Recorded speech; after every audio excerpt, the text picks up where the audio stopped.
Hello guys, welcomes to daily PIB news. आज के newspaper analysis से क्या कुछ क्वेश्चन बनाए जा सकते हैं हम डिस्कस करेंगे।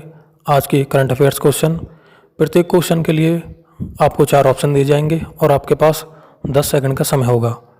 आप हमें अपने जवाब कमेंट बॉक्स में दे सकते हैं। वीडियो के अंत में आपसे एक सवाल पूछा जाएगा जिसका जवाब आपको हमें अगले वीडियो सेशन में देना होगा। तो चलते हैं अपने पहले सवाल पर। निम्न में से किस भारतीय स्पिन गेंदबाज का हाल ही में निधन हो गया? तो इसका आंसर है राजेंद्र गोयल। राजेंद्र गोयल जो भारतीय स्पिन गेंदबाज थे, उनका हाल ही में निधन हो गया।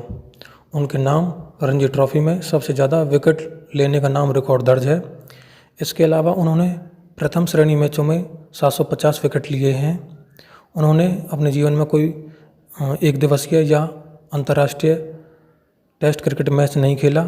इसके अलावा उन्होंने कई राज्यों के लिए प्रथम श्रेणी मैच खेले, जिसमें हरियाणा, दिल्ली और पंजाब शामिल हैं। बढ़ते हैं अगले सवाल पर। जगन्नाथ रथ यात्रा निम्न में से किस राज्य से संबंधित है? तो इसका आंसर है उड़ीसा।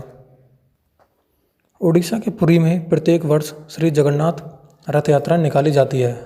जगन्नाथ रथ यात्रा जो 18वीं शताब्दी से प्रत्येक वर्ष उड़ीसा में निकाली जाती रही है, इस वर्ष कोरोना महामारी की वजह से, कई कारणों की वजह से स्थगित कर दी गई। इसी दौरान सुप्रीम कोर्ट ने की एक 3 जजों की बेंच ने जगन्नाथ रथ यात्रा को 22 जून के बाद काफ़ी कम भीड़ के साथ निकालने की अनुमति दी और इसे संबंधित दिशा निर्देश उड़ीसा सरकार को जारी करने के आदेश दिए। चलते हैं अगले सवाल पर।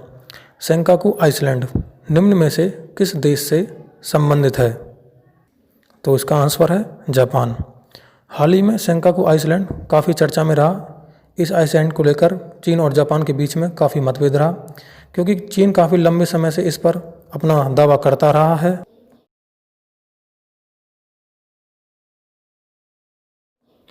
तो दोस्तों, ये है सेंकाकू आइसलैंड की लोकेशन। चीन भी काफ़ी लंबे समय से इस पर अपना दावा करता है और जापान 1895 से ही इसे अपना एक हिस्सा बताता है। चीन अपना दावा इस वजह से करता है कि उसने 1970 के आसपास यहाँ पर काफ़ी तेल और गैस रिजर्व की खोज की, जबकि जापान इस जगह पर अपना हक बताता है, क्योंकि जापान से ही नज़दीक यहाँ पे एक समुद्री मार्ग है जहाँ से उसे गैस और तेल जो भी निर्यात या आयात करना है उसमें काफ़ी आसानी होगी। इस वजह से ये काफ़ी न्यूज़ में था।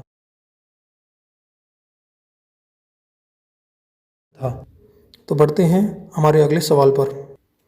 अंतर्राष्ट्रीय योगा दिवस प्रत्येक वर्ष किस तारीख को मनाया जाता है? तो इसका आंसर है 21 जून।